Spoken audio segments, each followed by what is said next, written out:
So hello students, I hope you all are doing good. मेरा नाम है Vineet and मैं आप सबका स्वागत करता हूँ हमारे इस प्यारे से यूट्यूब चैनल पर। हम पढ़ रहे थे NCERT line by line explanation की जो हमारी सीरीज़ है, जो हमारी एनसीईआरटी लाइन बाय लाइन की सीरीज़ है, उसमें हम क्लास 12th का लेक्चर 3 लेने वाले हैं। किसका? ब्रिक्स, बीट्स एंड बोन्स का। इससे पहले के 2 लेक्चर, ठीक है, हमने अपलोड कर दिए हैं। ठीक है, तो अगर आपको देखना है तो आप जाके हमारे चैनल पर देख सकते हैं। लेक्चर प्रीमियर होते हैं हमारे, ठीक है, तो आप प्रीमियर में भी देख सकते हैं अगर आपको प्रीमियर में देखना है तो। ओके, तो ये लेक्चर 4 होने वाला है। लेक्चर 3 हम लोग कर चुके हैं, तो ये लेक्चर 4 होने वाला है हमारा ब्रिक्स, बीट्स एंड बोन्स वाले चैप्टर का। इट मीन्स कि हड़प्पन सिविलाइजेशन का लेक्चर 4 होने वाला है ये। ओके, और इस वाले लेक्चर में हम पढ़ने वाले हैं अ न्यू ओल्ड सिविलाइजेशन। इसमें हम पढ़ेंगे डिस्कवरी ऑफ इंडस वैली, ठीक है। Subsequently seals were discovered at Harappa by archaeologist such as Dayaram Sahni in the early decades of the 20th century. 1900 and something में दयाराम साहनी को क्या मिलते हैं? यहाँ के हड़प्पन कल्चर के, हड़प्पन सिविलाइजेशन का उनको सील्स मिलते हैं, ठीक है, सील्स मिलते हैं।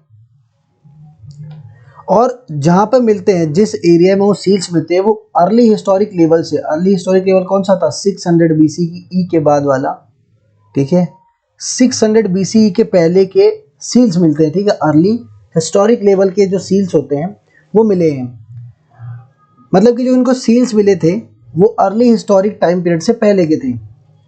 It was then that their significance began to be realised. Another archaeologist, Rakhal Das Banerjee, found similar seals at Mohenjo-daro, leading to the conjecture that these sites were part of a single archaeological culture. अब रखल दास बनर्जी जी को same seal Mohenjo-daro मिली, ठीक है। तो उन्होंने अनुमान लगाया कि ये जो साइट्स है ना, जितनी भी ये हड़प्पा वाली और ये जो मोहेंजोदारो वाली, वो सारे सेम सिंगल आर्कियोलॉजिकल कल्चर से बिगिन करते हैं। मतलब ये सब जो है एक ही राज्य के हिस्सा हैं, ठीक है। Based on these finds in 1924 John Marshall, director general of ASI, announced the discovery of a new civilisation in the Indus valley to the world. 1924 में जॉन मार्शल, जो कि हमारे डायरेक्टर जनरल ऑफ आर्कियोलॉजी थे, उन्होंने नई civilisation का discovery के बारे में बताया। इन्होंने बोला कि नया सिविलाइजेशन डिस्कवर हुआ है, और उस सिविलाइजेशन का नाम इन्होंने क्या रखा था फिर? और वो सिविलाइजेशन कहाँ डिस्कवर हुई है? इंडस वैली में, इसलिए इसका नाम क्या रखा गया था? Indus valley civilisation.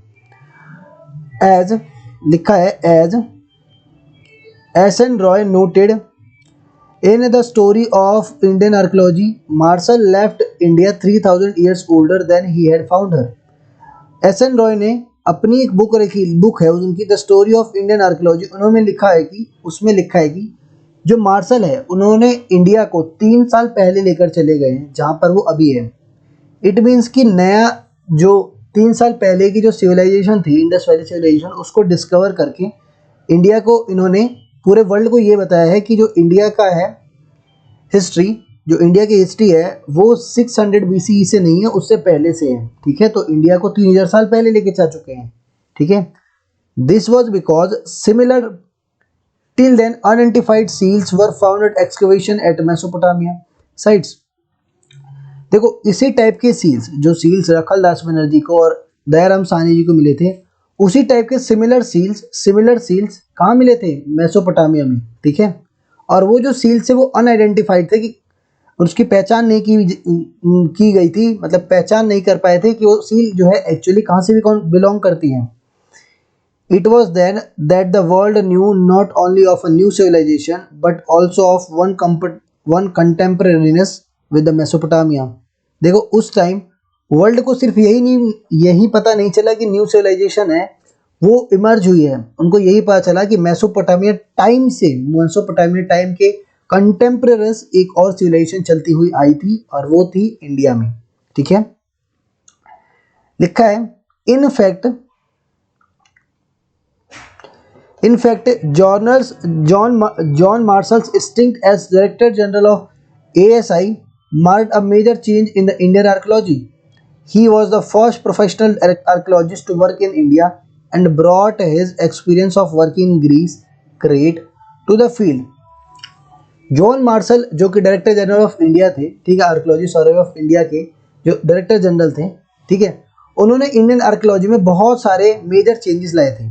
ठीक है, सबसे पहली बात कि वो एक प्रोफेशनल आर्कियोलॉजिस्ट थे, ठीक है, और उन्होंने अपने आर्कियोलॉजी का एक्सपीरियंस जो उनको ग्रीस और क्रेट में था वो उन्होंने इंडिया में लगाया, और लगाने के बाद उन्होंने क्या देखा कि नया सिविलाइजेशन क्या इमर्ज हुई। ठीक है, तो इनका जो एक्सपीरियंस था वो ग्रीस और क्रेट में था। ग्रीस और क्रेट में जो वर्किंग फील्ड है, ठीक है, ग्रीस और क्रेट में जो इन्होंने आर्कियोलॉजी के टाइम पीरियड आर्कियोलॉजी का जो इन्होंने टाइम स्पेंड किया था उसका एक्सपीरियंस हमें कहाँ देखने को मिलता है? इंडियन वैली सिविलाइजेशन में है। ठीक है, most importantly though like Cunningham he was too interested in spectacular finds, he equally keen to look for patterns of everyday life. देखो कनिंगम जो थे ना वो भी बहुत ज़्यादा उत्सुक थे कि यहाँ के लोगों की इंडिया के लोगों की डे टू डे लाइफ की हिस्ट्री के बारे में जानने के लिए, है ना। Marshall tended to excavate along regular horizontal units measured uniformly throughout the mound, ignoring the stratigraphy of the site. तो जो मार्शल थे, जॉन मार्शल, इन्होंने हॉरिजॉन्टली डिगिंग की थी। कैसा? हॉरिजॉन्टली डिगिंग की थी विदाउट, बिना स्ट्रेटिग्राफी के। ठीक है, ये इनका क्या था? एक ड्रॉबैक कह सकते थे जॉन मार्शल के आर्कियोलॉजी में। इन्होंने क्या किया था? इन्होंने एक चीज़ गलत किया था कि इन्होंने स्ट्रेटिग्राफी को नहीं पढ़ा था। अब स्ट्रेटिग्राफी क्या है? तो बेटा जो जमीन की लेयर होती है ना उसकी स्टडी को बोलते हैं स्ट्रेटिग्राफी। ठीक है, तो इन्होंने स्ट्रेटिग्राफी नहीं चेक की थी और सिर्फ हॉरिजॉन्टली डिगिंग करते चले गए थे। ठीक है, this mean that all the artifacts recovered from the same unit were group together even if they were found at different stratigraphic layer as a result. देखो कि इनको अगर बहुत सारी चीजें मिली है, बहुत सारे आर्टिफैक्ट्स मिले हैं, तो इन्होंने उसको क्या किया? सेम टाइम पीरियड के साथ रख दिया कि अगर कोई चीज़ मिला है, अगर मेरे को एक बर्तन मिला है तो वो इंडस वैली सिविलाइजेशन का था। ठीक है, इन्होंने ये कर दिया बिना स्ट्रेटिग्राफिक लेयर को चेक किए कि जो स्ट्रेटिग्राफिक लेयर है वो उस टाइम पीरियड का है भी कि नहीं। ठीक है, एज अ रिजल्ट, अब इसके रिजल्ट में क्या होगी? बहुत सारे जो वैल्यूएबल चीजें थी, as a result many valuable information about the context of these finds were irretrievably lost। बहुत सारी जो चीजें थी ऐसे फाइंड्स के बारे में, वो बहुत सारी चीजें खो गई। ऐसा करने से, हॉरिजॉन्टली डिगिंग करने से बहुत सारी चीजें है वो खो गई, है ना। अब यहाँ पे लिखा हुआ है sites, mounds and layers. Archaeological sites are formed through the production, use and discarding of material and structures. When people continue to live in the same place, their constant use and reuse of landscape result in the build of the occupational debris called the mound। देखो मलबा कब बनता है, कब किस चीज़ का मलबा बनता है? अगर कोई व्यक्ति एक जगह पर रहता हो, फिर जगह को छोड़ के चला गया, ठीक है, फिर जगह को छोड़ के चला गया, ठीक है, फिर कोई और आया उसकी जगह पर रहने लगा, ठीक है, तो लैंडस्केप के रिजल्ट, मतलब लोग उस जगह को छोड़ के जा रहे हैं, फिर लोग आ रहे हैं, उस जगह पे नया घर बना रहे हैं, फिर जा रहे हैं, फिर नया घर बना रहे हैं, तो क्या बन जाता है? मॉन्ड बना देता है ना। अगर यहाँ पहले थोड़ा सा कूड़ा था, फिर लोगों ने और फेंका, फिर और फेंका, फिर और फेंका, फिर वो क्या बन गया? एक मलबा सा बन जाएगा, है ना। तो सेम इसके साथ भी होता है। Brief or permanent abandonment result in alteration of the landscape by wind or water activity and erosion. देखो परमानेंट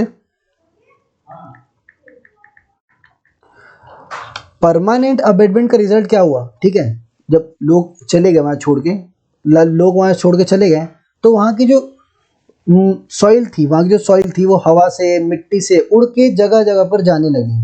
ठीक है, अब इसकी वजह से एक जगह हो जहाँ पे बहुत सारी मिट्टी जो है इकट्ठा हो जाएगी। ऑक्यूपेशन, अब किसी भी व्यक्ति का जो ऑक्यूपेशन है,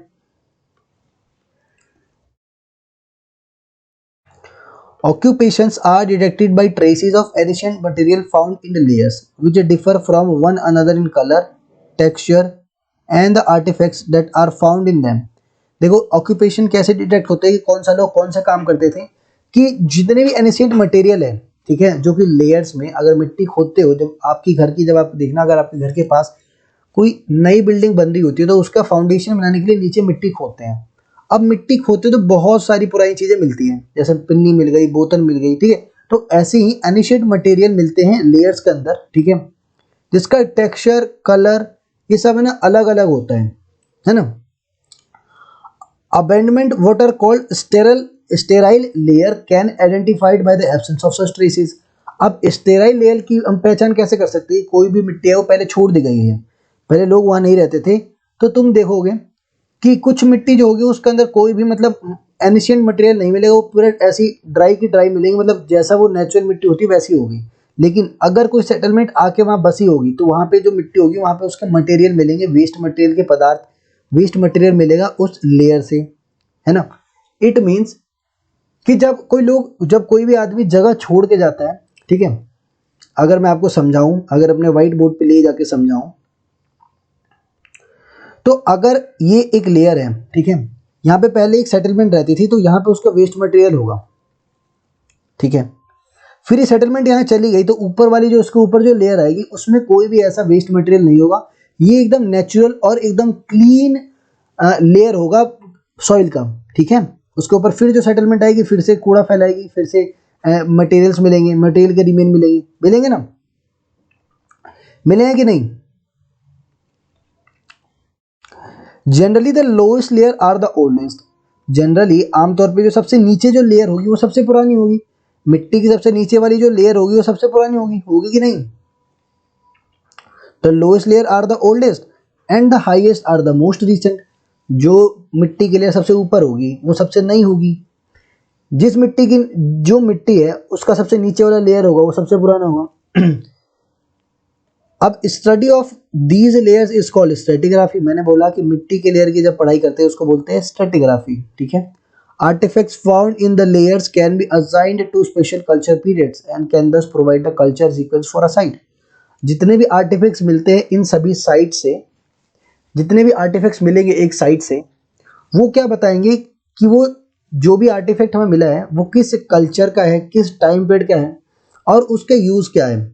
जैसे हमें मिला था क्या, सैडल कॉन्स, हमें सैडल कॉन्स मिले थे, अवतल चक्की मिली थी। अब उसको हमने देख के उसको हमने देख के बता दिया कि ये जो आर्टिफैक्ट है उसका यूज क्या होता होगा, मसाला पीसने का काम होता होगा, है ना। तो कोई भी आर्टिफैक्ट अगर किसी लेयर में मिलता है, ठीक है, तो वो एक स्पेसिफिक कल्चर को बताता है कि उस जगह कल्चर क्या होता है, ठीक है, और वो एक स्पेसिफिक सीक्वेंस बताता है उस साइट के बारे में, ठीक है। आगे देखो, आगे है न्यू टेक्निक्स एंड क्वेश्चंस। अब हमारे जॉन मार्शल थे, जॉन मार्शल ने क्या किया था, इंडिया को 3000 साल पीछे ले आकर छोड़ दिया था। क्यों? क्योंकि बहुत सारी जो साइट्स है उनको उन्होंने हॉरिजॉन्टली डिग किया था और उन्होंने नई साइट्स का भी पता लगाया था, ठीक है, डिस्कवर किया था। अब नई टेक्निक्स आएगी और तो नए क्वेश्चन आएंगे, ठीक है। It was R.E.M. Wheeler after he took over the director general of archaeology survey of India 1945 who rectified this problem. Wheeler recognized that it was necessary to follow the stratigraphy of the mound rather than dig mechanically along uniform horizontal lines. R.E.M. Wheeler जो कि archaeology survey of India के director general बने 1944 में, उन्होंने इस चीज़ को correct किया और इन्होंने बोला कि हमें हॉरिजॉन्टली डिग नहीं करना चाहिए, हमें स्ट्रेटिग्राफिक जो लेयर है उसको देखकर, उसको समझकर ही हमें डिगिंग करना चाहिए, जिससे कि हमें ज़्यादा से ज़्यादा मात्रा में क्या सोर्सेज हमारे हाथ लगे, जिससे हम उस टाइम पीरियड के जो कल्चर था उसके बारे में हम लोगों को बता सकें, है ना। मोर ओवर, और जो हमारे R.E.M. व्हीलर थे वो एक्स आर्मी के ब्रिगेडियर थे, और तुम्हें पता है आर्मी वाले लोग बहुत ज़्यादा रूल्स एंड रेगुलेशन का पालन करते हैं। सो उन्होंने ये रूल्स एंड रेगुलेशन कहाँ लाई, आर्कियोलॉजी में। और जितने डिसिप्लिन के साथ फिर हमारे सिविलाइजेशन के बारे में पता किया गया, वो उसने हमें नए नए क्या इन्फॉर्मेशन दी उस साइट के बारे में, उस सिविलाइजेशन के बारे में, उस कल्चर के बारे में, ठीक है। He as an ex army officer brigadier he brought with him a military precision to the practice of the archaeology. अब इन्होंने क्या लाया, अपने रूल्स, अपने रेगुलेशन, डिसिप्लिन लेके आए, the frontiers of the Harappan civilization have little or no connection with the present day national boundaries. However, with the partition of the subcontinent and the creation of Pakistan, the major sites are now in Pakistan territory. देखो Harappan civilisation है ना, वो किसी भी type के land boundary को नहीं मानता. क्यों? क्योंकि आप देखोगे कि बहुत सारी जो साइट्स है अपनी इंडस की, वो पाकिस्तान में मिलती हैं, अफगानिस्तान में भी है सरतोगाई. ठीक है, तो इस टाइम के अभी का जो बाउंड्री का जो बंटवारा हुआ है, उसके बेस पे हमारी सिविलाइजेशन पहले नहीं थी. पहले क्या थी? पहले जो हमारा सिविलाइजेशन था वो बहुत ज़्यादा वास्ट था. अफगानिस्तान तक हमारा विंडस वैली का कल्चर तक मिला है, इंडस वैली के साइट मिले हैं, सुरतुगाई मिली है. ठीक है, तो अभी के पार्टीशन के बाद का जो पाकिस्तान है उसमें भी हमारे बहुत सारे साइट हैं. ठीक है, जैसे मोहनजोदारो और हड़प्पा, ये सारे जो बड़े बड़े साइट्स है वो तो पाकिस्तान में चले गए. तो क्या उस टाइम ये देख के बनाया जाता था? क्या उस टाइम जब सिविलाइजेशन एस्टेब्लिश किया होगा तो उन्होंने ये देख के बनाया कि भाई ये पाकिस्तान है और ये हिंदुस्तान है? नहीं ना. This was spurred Indian archaeologist to try and locate sites in India. अब इंडिया में कम साइट्स होने की वजह से इसने इंडिया में कम साइट होने की वजह से इंडियन आर्कियोलॉजिस्ट को प्रेरित किया कि इंडिया में और साइट्स की डिस्कवरी की जाए. ठीक है, इसीलिए हमें देखो नए नए साइट्स मिले. राखी गढ़ी मिली है. इंडस वैली सिविलाइजेशन की सबसे बड़ी साइट जो है वो राखी गढ़ी है, वो इंडिया में है. An extensive survey in which Kutch has revealed a number of Harappan settlements and exploration in Punjab and Haryana have added to the list of Harappan sites. अब कुछ है, गुजरात से हमें बहुत सारी नई साइट्स मिली हैं, हरियाणा और पंजाब से मिली है. हरियाणा और पंजाब से नई साइट्स मिली हैं, है ना. तो जब हमने गुजरात, हरियाणा और राजस्थान में जब हमने एक्सकवेशन की तो हमें नंबर ऑफ साइट्स हमारे सामने हैं, जैसे कि कालीबंगन आया, लोथल आया, राखीगढ़ी आया और मोस्ट रिसेंटली धौलावीर आया. ठीक है, explored and excavated as a part of these efforts fresh exploration continue. अब अभी भी है ना, वो बहुत सारे एक्सप्लोरेशन है, एक्सकवेशन है, वो अभी तक चल रहा है. ठीक है, धौलावीरा जो साइट है वो हमारी कहाँ पे है? धौलावीरा जो साइट है वो हमारी है गुजरात में. लोथल जो है वो कहाँ पे है? वो भी हमारी गुजरात में. कहाँ पे है? गुजरात में. कालीबंगन कहाँ पे है? कालीबंगन है राजस्थान में. राखीगढ़ी कहाँ पे है? हरियाणा में है. राखीगढ़ी सबसे बड़ी साइट है. ठीक है, याद रखना. Over the decades, new issues have assumed importance, where some archaeologists are often keen to obtain a culture sequence, others try to understand the logic underlying the location of a specific site.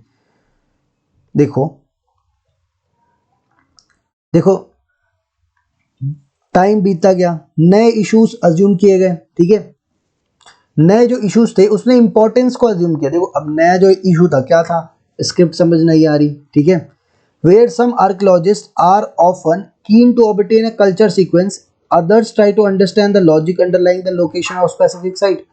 देखो कई लोग जो है वो culture sequence के पीछे भाग रहे थे. उत्सुक है कि भाई कई आर्कियोलॉजिस्ट है वो उत्सुक है कि हमें कल्चर के बारे में इनके ज़्यादा से ज़्यादा पता चले. अब कल्चर के बारे में कैसे पता चलेगा जबकि हमारे पास इनकी स्क्रिप्टेड डेसिफर नहीं हो रही है ना.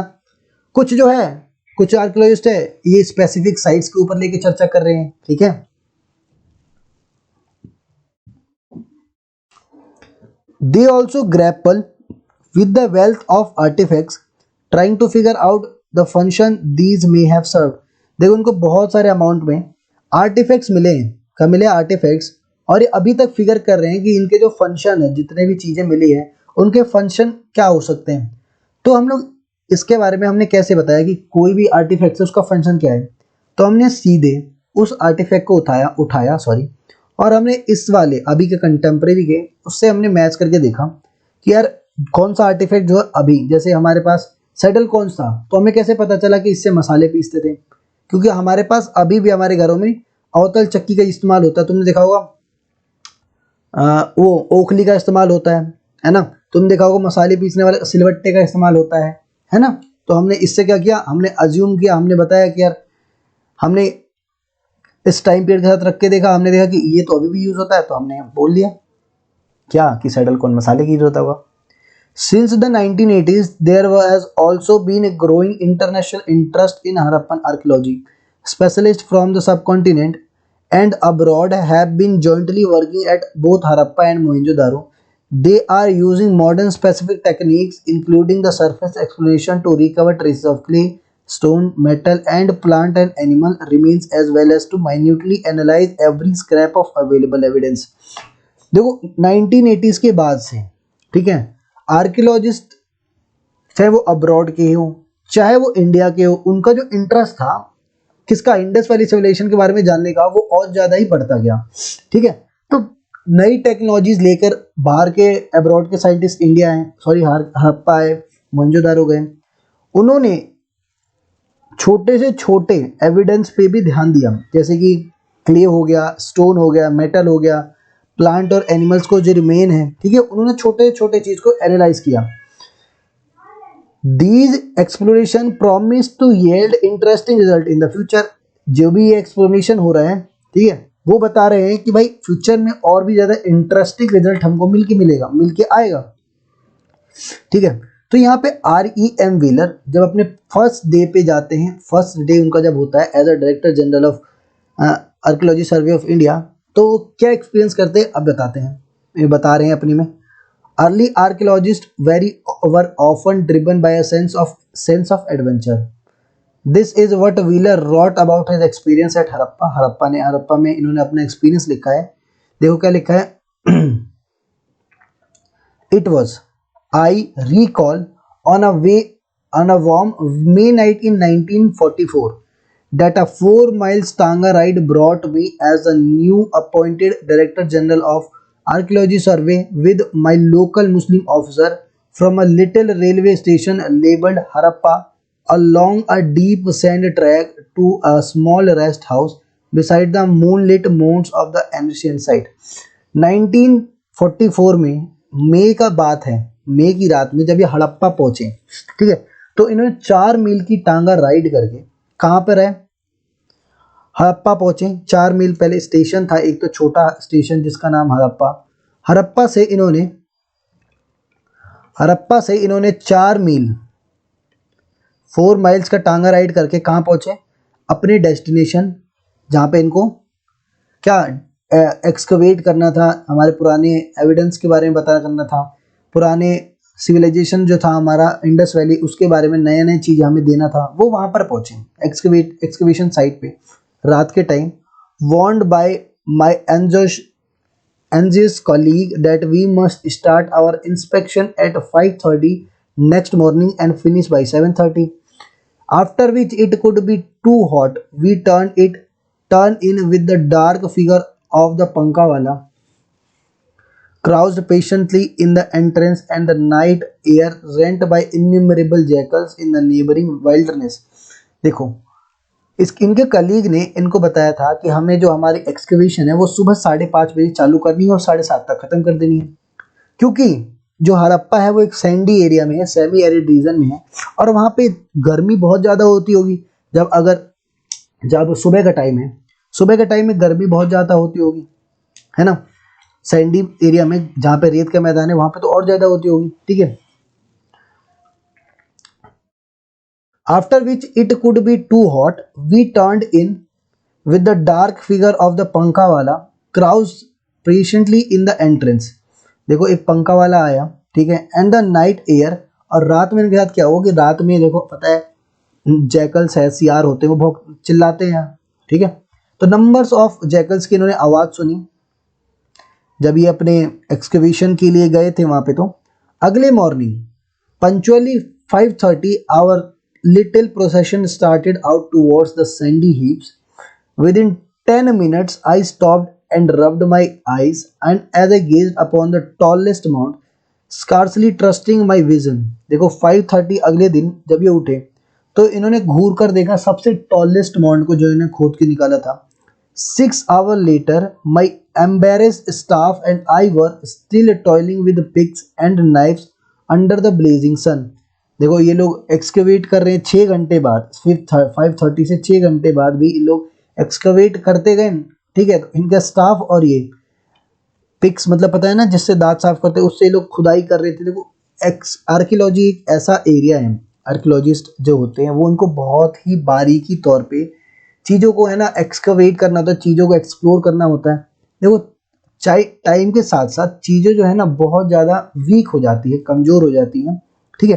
तो इवेंचुअली इन्हें इसका ख्याल रखना पड़ता है कि जो भी हमें स्टफ़ मिल रहा है वो टूटे ना, ठीक है। जैसे जिस हालत में मिला है उसी हालत में हम म्यूजियम तक पहुंचाएं, उसी हालत में हम अपनी लेबोरेटरी तक ले जाए, जिससे हम इस पर क्या एक्सपेरिमेंट करके बता सकते हैं कि ये कितने साल पुराना है ना।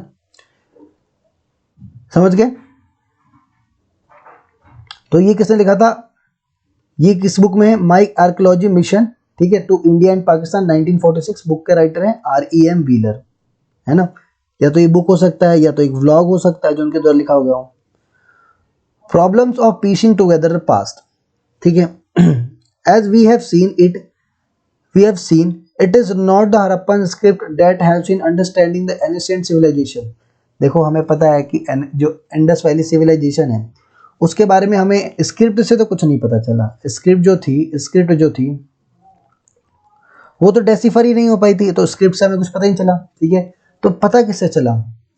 मैंने बताया था कि हमारे पास पास्ट को जानने के लिए 2 सोर्स होते हैं, एक तो होता है आर्कियोलॉजी, एक होता है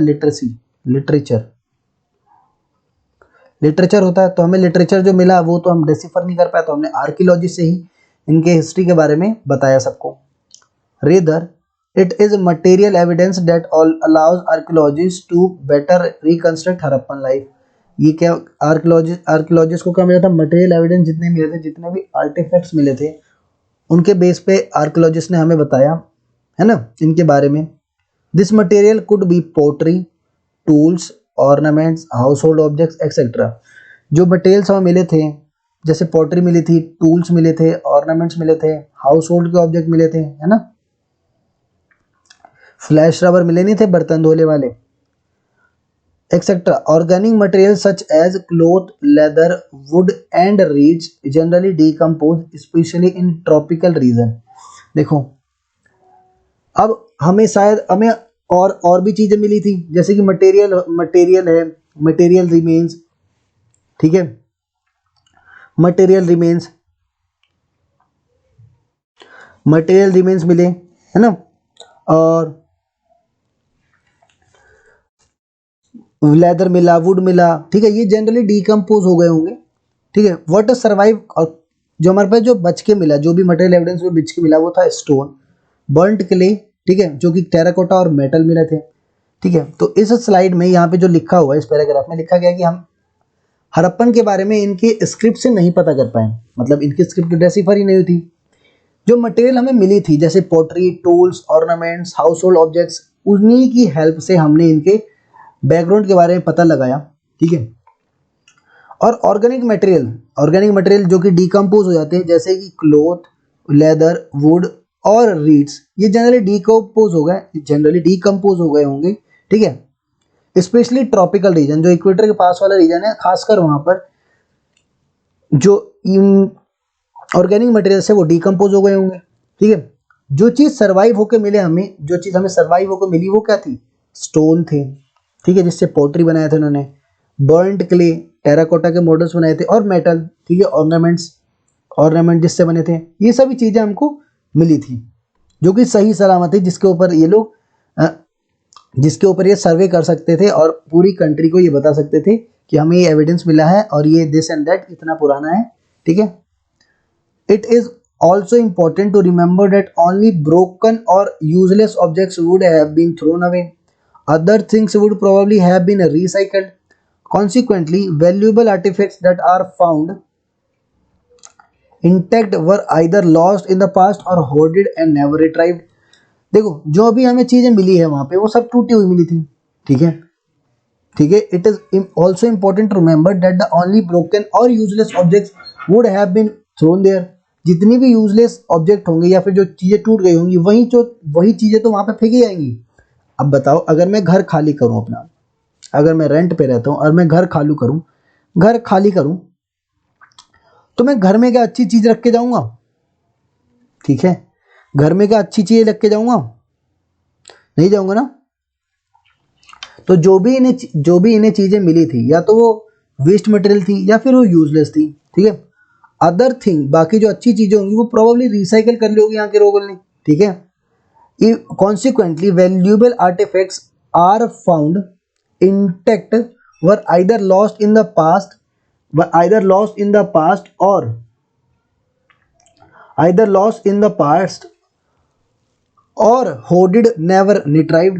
देखो इनको क्या मिल, जो जितने भी वैल्यूएबल आर्टिफैक्ट्स थे, ठीक है, उन ये तो वो खो गए, आइदर लॉस्ट, या तो वो खो गए, या जो लोग थे वहाँ के उन्होंने उसको छुपा के रख दिया, ठीक है। जब ये लोग सेटलमेंट्स को अबेंडन कर रहे थे तो शायद वो चीज़ें या लेके चले गए होंगे, ठीक है, या तो लेके चले गए हो, या छुपा दिया हो, ठीक है, या खो गई हो, ठीक है। इसका मतलब कि जितनी भी चीज़ हमें मिली है अभी तक, या तो वो वेस्ट है, या वो ब्रोकन चीज़ है, टूटी हुई चीज़ है ना। In other words such finds are accidental rather than typical. ये चीज़ें एक्सीडेंटली ये लोग छोड़ गए होंगे, जानबूझ के नहीं, ठीक है। क्लासिफाइंग फाइंड्स, अब क्लासिफाई कैसे कर रहे हैं? Recovering artifacts is just the beginning of the archaeological enterprise. Archaeologists then classify their finds. One simple principle of classification is in terms of material, such as stone, clay, metal, bone, ivory, etc. देखो जितनी भी recovery हुई है, ठीक है, ये तो सिर्फ बिगिनिंग है आर्कियोलॉजी के लिए, आर्कियोलॉजिस्ट के लिए सिर्फ बिगिनिंग है। आर्कियोलॉजिस्ट ने इनकी चीज़ों को क्लासीफाई कर रखा है, ठीक है, किसमें? स्टोन में। मटेरियल को कैसे, इनको इनके मटेरियल को, जो भी मटेरियल जिनमें मिले हैं इनको, उसको आर्कियोलॉजिस्ट ने कैसे क्लासीफाई किया है? Stones, clay, metal, bone, Ivory, इनके फॉर्म में। आइवरी मतलब क्या होता है? दांत, ठीक है। आइवरी, इन सब के इन सब के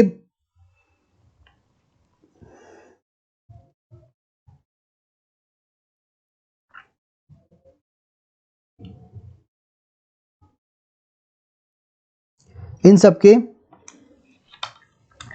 सब के प्रिंसिपल पे क्लासीफाई कर रखा है इनके मटेरियल्स को। ये तो पहला था कि भाई इनके मटेरियल को क्लासीफाई कर रखा है। दूसरा क्या था? The second and more complicated in terms of function. दूसरा इनके फंक्शन के तौर पे जितनी भी चीज़ें मिली हैं उनके फंक्शन क्या थे, ठीक है। Function, archaeologist have to decide whether for instance an artifact is a tool और एन ऑर्नामेंट और बोथ और something meant for ritual use. जो भी इनको चीज़ें मिली है, आर्टिफैक्ट जितने मिले हैं, उनको इन्होंने क्लासिफाई करना होगा कि जो ये आर्टिफैक्ट मिला है वो उसका यूज़ क्या था, ठीक है। क्या वो एक टूल था, या फिर वो ऑर्नामेंट था, या वो दोनों थे, ठीक है, या फिर कुछ ऐसी चीज़ जो कि रिचुअल प्रैक्टिस के लिए यूज़ किया गया हो, है ना।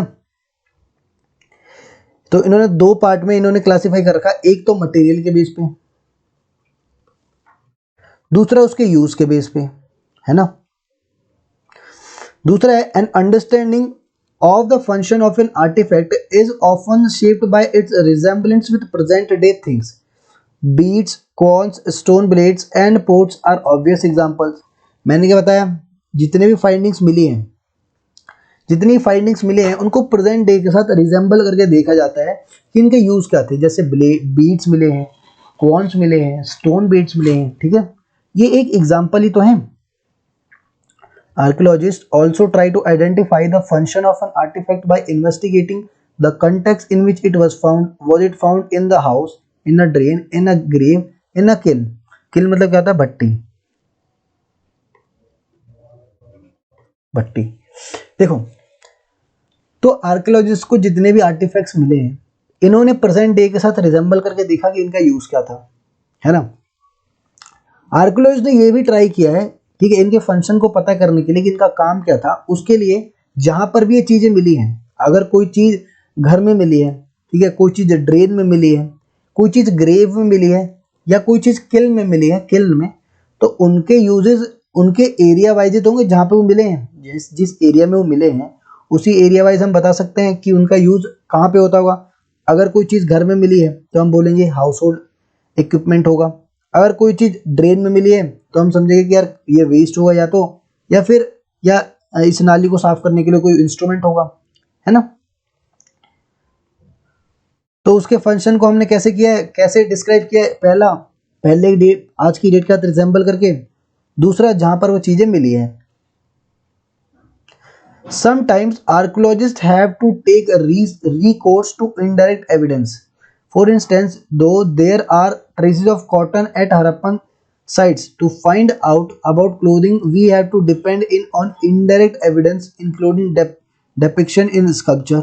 देखो, आर्कियोलॉजिस्ट को कुछ चीज़ों को इनडायरेक्टली एविडेंस के तौर में यूज़ करना होगा। जैसे कि अगर इनके पास कपड़े मिले थे, इनके पास हमें कॉटन के एविडेंस मिले, तो कॉटन के एविडेंस को हम कैसे डिस्क्राइब करेंगे। तो हमने बोला कि ये शायद ये इनके डेली यूज़ में होगा। और डेली यूज़ में हमने कैसे देख के बोला, इनके जो स्कल्पचर है, जो भी इन्होंने मूर्ति बनाई है, ठीक है, जो भी इन्होंने स्कल्पचर, जो भी इन्होंने मूर्तियाँ बनाई हैं, ठीक है, उनमें जो इन्होंने कपड़े पहने, हमने माना कि ये जो कपड़े हैं वो कॉटन के हैं और ये लोग अपने डेली यूज में शायद कॉटन का ही यूज करते हो। Archaeologists have to develop frames of reference. We have seen that the first Harappan seal that was found could not be understood till archaeologists had a context in which to place it, both in terms of culture sequence in which it was found and in terms of comparison with its Mesopotamia. Archaeologist को जो वो seal मिली थी first time, जिस पे unicorn बना हुआ था, मैंने बताया था एक यूनिकॉर्न था, ठीक है, एक सींग वाला, और यहाँ पे कुछ लिखा हुआ था इनके भाषा में, ठीक है, वो अभी तक ये लोग डेसिफर नहीं कर पाए, ठीक है, पता नहीं कर पाए कि इसका क्या इसका यूज था, ठीक है। इन्होंने शायद कल्चर सीक्वेंस के साथ भी रख के देखा, ठीक है, कल्चर सीक्वेंस के साथ रख के देखा, ठीक है, और कंपेयर भी किया कि क्या पता है मेसोपोटामिया का सील हो, तो मेसोपोटामिया को था नहीं, तो ये जरूर हमारे इंडस का ही होगा और इसका कोई कल्चर सीक्वेंस होगा, ठीक है। आगे आओ, प्रॉब्लम्स ऑफ इंटरप्रिटेशन। इंटरप्रेट करने कौन कौन सी दिक्कतें थी। अब देखो, ये एक पिक्चर मिली है, इनको हमने बोला है क्या, इनको हमने बोला मदर गॉडेस, ठीक है, क्योंकि इन्होंने ज्वेलरी पहनी, हैवी, देखो हैवी ज्वेलरी पहनी है यहाँ पे, ठीक है, वेस्ट पे देखो इन्होंने क्या, वो शायद ये गोल्ड का बना हो, है ना, तो ये तो एक टेराकोटा मॉडल है, क्ले का बना हुआ मॉडल है ना। The problems of archaeological interpretation are perhaps most evident in attempts to reconstruct religious practices. Archaeologist को, ठीक है, शायद मोस्ट एविडेंट अटेम्प्ट्स जो है वो इनके रिलीजियस प्रैक्टिस को, ठीक है, इनके रिलीजियस प्रैक्टिस के बारे में पता करना ही शायद बहुत ज़्यादा मुश्किल है, ठीक है, कि कौन सा रिलीजन लोग फॉलो करते थे। Early archaeologists thought that the certain objects which seemed unusual or familiar may have had a religious significance. जो पुराने आर्कियोलॉजिस्ट हैं उन्होंने क्या बोला कि जितने भी अनफेमिलियर ऑब्जेक्ट मिले हैं वो शायद एक रिलीजियस सिग्निफिकेंस रखते होंगे, रिलीजियस तौर पे उनका कोई महत्व होता होगा, है ना। इन जो ये जितने भी अनआइडेंटिफाइड अनफेमिलियर ऑब्जेक्ट्स थे उनमें क्या क्या था, तो उनमें था एक वुमेन का मॉडल जो कि ये है, ठीक है, उसके बाद हमारे प्राइस्ड किंग का मिला है, उसके बाद प्रोटोशिवा वाला, प्रोटोशिवा की हमें एक सील मिली है, ये देखो ये प्रोटोशिवा की सील मिली है, ठीक है। अब हम ऐसे कुछ नहीं कह सकते ना कि क्या ये किंग थे, हो सकता है कि ये किंग हो, है ना, या हो सकता है इनको कोई गॉड हो। देखो जिन्होंने हॉर्न का इन्होंने एक वो पहना हुआ है,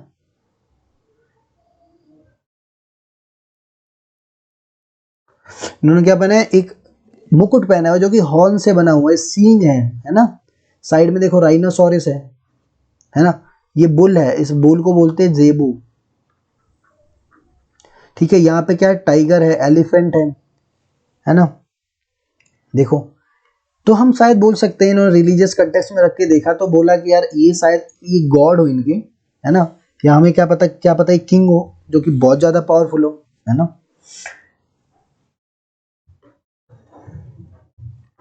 तो क्या लिख रखा है, These include terracotta figurines of women, heavily jeweled, some with elaborate head dresses. These were regarded as mother goddess. Rare stones statuary of men in an almost standardized posture seated with the hand on the knee, such as a prized king, was also familiar classified. देखो एक women का terracotta model मिला है जिस women ने heavy jewellery पहनी है, मैंने बोला सिर पे कुछ इन्होंने सिर पे जो इन्होंने पहना है, जो इन्हें सिर पे पहना है वो क्या है, हेड ड्रेस होगा कोई इनके सिर पे, मतलब या तो कोई क्राउन वगैरह होगा, है ना, हेड ड्रेस है कोई ये। These were regarded as mother goddess, इनका नाम क्या दिया गया कि भाई ये कोई मदर गॉडेस है, और हमें एग्जैक्ट पता भी नहीं कि है कौन ये। पहले इमेजिन देखो, ये कोई मदर गॉडेसेस है, ठीक है, और हमें एग्जैक्ट इनके बारे में पता भी नहीं कि है कौन, क्या पता क्वीन हुई है ना, तो हमें एग्जैक्ट इनके बारे में कुछ पता भी नहीं है, क्योंकि हमें तो स्क्रिप्ट अगर डेसिफर हो तो बहुत सारी चीज़ों खुलासा होकर हमारे सामने आएगा। Rare stone statuary of man in an almost standardized posture, seated with an hand on the knee, such as the Price King, was also familiar classified. हमें एक मूर्ति मिली है प्राइस किंग की, ठीक है, तो प्राइस तो मतलब पुजारी होता है, किंग मतलब राजा होता है। शायद ये जो व्यक्ति की हमें पिक्चर मिली है प्राइस किंग, वो शायद राजा भी हो और पुजारी भी हो, है ना। तो इसके कॉन्सिक्वेंसेस क्या हुए, इसका रिजल्ट ये निकला कि अभी तक हमें सही में कुछ नहीं पता, हम बस चीज़ों को अज्यूम कर रहे हैं कि हाँ इनका ये यूज़ हो सकता है, ठीक है, लेकिन अगर एग्जाम में पूछे तो वही लिखना है जो बुक में लिखा है, ठीक है। In others instances structures have been fine assigned ritual significance, these include the great bath, fire altars at Kalibangan and Lothal. देखो अब कुछ हमें स्ट्रक्चर्स मिले हैं, कुछ हमें स्ट्रक्चर्स मिले, जैसे ग्रेट बाथ हो गया और फायर अल्टर हो गए, तो इनका कुछ ना कुछ तो यूज़ होगा, इनका शायद रिलीजियस। अब फायर अल्टर है, हवन कुंड होता है, हवन कुंड का क्या यूज़ होता है भाई, सीधी बात है हवन होती होगी, है ना। ग्रेट बाथ मिला है तो ग्रेट बाथ का तो हमने अज्यूम कर लिया कोई रिचुअल प्रैक्टिस होती होगी जिसमें लोग आके एक डिप लेते होंगे, नहाते होंगे, है ना।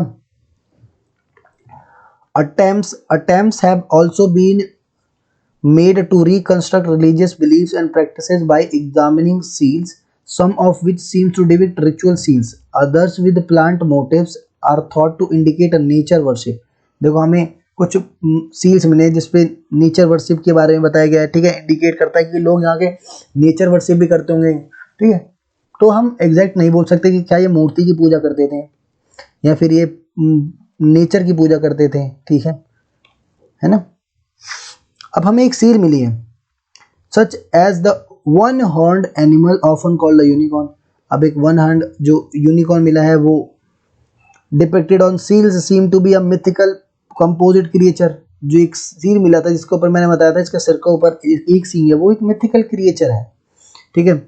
एक हमें सील मिला है जिसमें एक यौगिक है, ठीक है, figure sword seated with cross-legged in a yogic posture, ठीक है, surrounding by animals, has been regarded as a depiction of Proto-Shiva, that in an early form of one of the major deities of Hinduism. Proto-Shiva किसको बोल रहे हैं, महादेव को ये लोग depict कर रहे हैं कि ये प्रोटोशिवा है, शायद ये देवों के देव महादेव हैं हमारे, क्योंकि योगिक पोस्चर में वही है जो इतने खतरनाक टैलेंट दिखा सकते हैं हमारे, ठीक है। यही है हमारे महादेव के अलावा और कौन हो सकता है जो जानवरों के बीच में बैठकर ऐसे योग कर सके, ऐसे ध्यान लगा सकता है, कौन है इनके अलावा, हाँ कोई है क्या। देखो हमारे ये देखो हाथी, जेबू, राइनोसोरस, टाइगर, इनके बीच में बैठ के कोई कैसे कर सकता है, कोई होगा, कोई महान व्यक्ति। तो उन्होंने बोला कि ये है प्रोटोशिवा, मतलब कि भाई हमारे हिसाब से तो वही है कि प्रोटोशिवा है। शिव जी के अलावा और कौन है, इनके 3 फेस है, देखो इधर भी है एक देखो इधर भी एक चेहरा है, इधर भी एक चेहरा है और एक इधर भी चेहरा है सामने, है ना। हमें लिंग भी मिले, लिंगास, लिंग नहीं बेटा लिंग मिले हैं, शिव जी के जो लिंग होते हैं ना, शिवलिंग वगैरह उस टाइप के लिंगास मिले हैं, है ना। Many reconstruction of Harappan religions are made of the on the assumption that later tradition provide parallel with earlier ones. This is because archaeologists often move from the known to the unknown, that is, from the present to the past. While this is plausible in the case of stone cones and pots, it becomes more speculative when we extend it to religious symbols. देखो बहुत सारी चीज़ों को reconstruct किया गया है Harappan religion के related, Harappan religion से रिलेटेड बहुत सारी चीज़ों को रिकंस्ट्रक्ट किया गया है। उन्होंने अज्यूम किया कि जो लेटर ट्रेडिशन है, ठीक है, वो हमारे अर्लियर ट्रेडिशन के साथ ही थे, ठीक है, पैरेलल थे दोनों, लेटर वाला और अर्लियर वाले का जो रिलीजियस कंटेक्स्ट था दोनों एक दूसरे के पैरेलल थे, ठीक है। This is because archaeologist often move from known to unknown, ठीक है। आर्कियोलॉजिस्ट क्या करते हैं, अभी हमें कैसे पता चला कि ये प्रोटोशिवा है, हमें पता है कि भाई एक ऐसा आदमी है जो कि बहुत खतरनाक है जिनका नाम है महादेव, ठीक है, तो हम जिनको हम जानते हैं उनसे रिलेट करते हैं जिनके बारे में हम नहीं जानते, ठीक है। From known to unknown, from the present to the past, present में हमारे कौन है, महादेव। महादेव से हमने डिपिक्ट किया कि शायद ये महादेव हो, प्रोटोशिवा हो, ठीक है। रुद्र नाम का मेंशन भी कर रखा है आगे पढ़ोगे, ठीक है, ठीक है। ऋग्वेदा नेम मेंशन कर रखा है रुद्र करके, ठीक है। रुद्र कौन थे, हमारे शिव जी, शिव जी देवों को देव महादेव, बेटा महादेव बहुत ज़्यादा शक्तिशाली है और हमने इसीलिए चीज़ों को क्या इक्विवेलेंट रखा है, प्रेजेंट को और पास्ट को, ठीक है। हमें पता है भाई शिव जी बहुत पावरफुल है और ऐसी कुछ करतब हमारे शिव जी ही कर सकते हैं, ऐसे कुछ पावरफुल एक्टिविटी जो है हमारा शिव जी के अलावा और कोई नहीं कर सकता, ठीक है।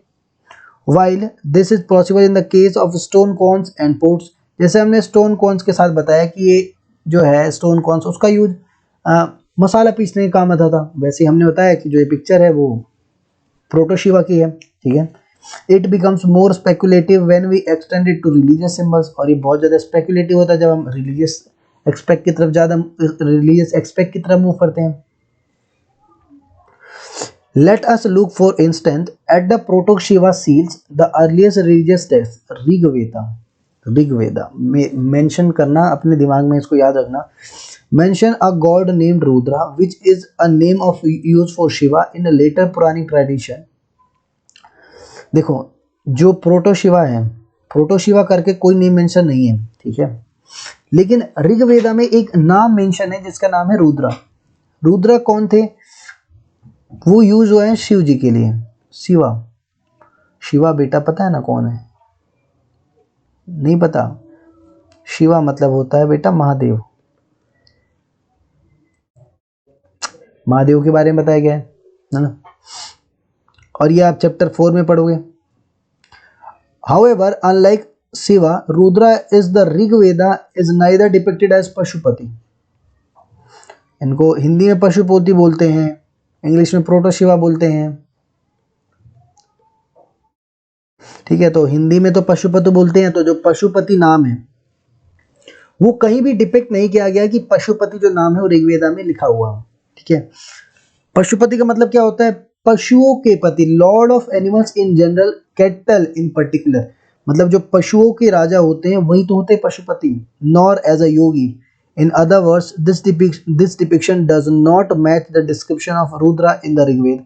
अब इस हिसाब से देखा जाए तो ये जो डिपिक्शन हम डिपिक्ट कर रहे हैं कि जो महादेव है, प्रोटोशिवा है, पशुपति है, ठीक है, वो हमारे ऋग्वेदा से मैच हो, तो ऋग्वेदा में ऐसा कोई नाम मेंशन नहीं किया गया रिलेटिंग टू पशुपति, ठीक है, तो इसलिए हम इसको खारिज कर देते हैं, मना कर देते हैं। In this then possibly a shaman as some scholar have suggested, उन्होंने बोला कि शायद ये कोई शमान हो। शमान कौन होते हैं, एक स्पेशल आदमी जिसके पास दूसरी दुनिया से कांटेक्ट करने की ताकत होती है। उन्होंने बोला अगर ये प्रोटोशिवा है ये या कोई शमान होगा। शमान कौन होते हैं, शमान मतलब सामान नहीं, ठीक है, समान, सामान मतलब होता है कि एक ऐसा आदमी जिनको दूसरी दुनिया से कांटेक्ट करने में एलिजिबल है वो, है ना, इनके पास स्पेशल पावर्स होती है। आगे मूव करते हैं तो देखो सामान क्या होता है, shamans are men and women who claim magical and healing power, magical powers as well as an ability to communicate with other world. मैंने बताया कि इनके पास ताकत होती है जो कि जिससे कि ये दूसरे वर्ल्ड से कम्युनिकेट कर सके, है ना। ये देखो ये लिंगास, मैंने बताया लिंगास मिले हैं। किसी किसी ने बोला ये लिंगा है, किसी किसी ने बोला ये चेस खेलने वाले, चेस बोर्ड होता है खेलते हैं चेस में, तो ये चेस की गोटियां हैं शायद, ठीक है। गेम्समैन और लिंगा इन दोनों में से कोई एक है ये। हम लोग के पास स्क्रिप्ट ही तो नहीं है, वरना बेटा अभी तक तो हम पता नहीं क्या क्या पता कर लेते हैं। This is what Mackay one of the earliest excavators had to say about these stones. अब इन स्टोन्स के बारे में अर्नेस्ट मैके का क्या कहना है, तो उन्होंने बोला various small cones made of lapis lazuli jasper and chalcedony and other stones most beautifully cut and finished and less than 2 inches in height। Height कितनी है? 2 इंच से कम। thought to be lingas, on the other hand it is just impossible that they were used in the board games। Board games में शायद इनका use होता हो, ठीक है। ये देखो मैंने बोला था कि ट्रेड एंड कॉमर्स के लिए कार्ट, देखो ये टेराकोटा की कार्ट है, ठीक है। और यहाँ पर ही हमारा प्यारा सा ये चैप्टर जो है वो ख़त्म हो जाता है, ठीक है। उसके बाद ये टाइमलाइन है, ये वाला तुम लोग एक बार पढ़ लो। तो 1875 में हमारे पहले रिपोर्ट आई अलेक्जेंडर कनिंघम की, जब ये आर्कियोलॉजिकल सर्वे ऑफ इंडिया के डायरेक्टर जनरल बने थे। 1921 में M S works begin excavation at Harappa, Harappa में एक्सकवेशन बिगिन किया। 1925 में मोहनजोदारो में एक्सकवेशन चालू हुआ। 1946 में आरएम व्हीलर ने एक्सकवेट किया हड़प्पा को।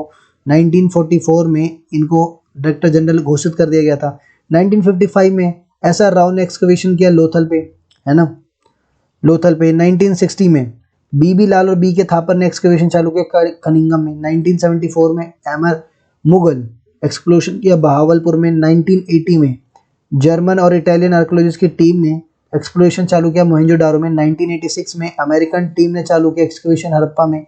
1990 में आरएस बिष्ट ने चालू किया धोलावीरा में, है ना। तो ये चीज़ें आपको याद रखनी है, ठीक है। ये टाइमलाइन है, टाइमलाइन से हमने चालू किया और टाइमलाइन पे आके ख़त्म हो गया। टाइमलाइन से हमने चालू किया और टाइमलाइन से आगे ख़त्म हो गया ये चैप्टर, ठीक है। चैप्टर ख़त्म हो गया। मिलेंगे अगले लेक्चर में, बहुत ही प्यारे से लेक्चर में, ठीक है। चैप्टर 2 के साथ मिलेंगे, है ना। तब तक के लिए students thank you for your love and support. ऐसे ही प्यार करते रहिए चैनल पे, ऐसे ही आप वीडियोस को पसंद करिए। हम अगले वीडियो मिलते हैं, तब तक के लिए जय हिंद।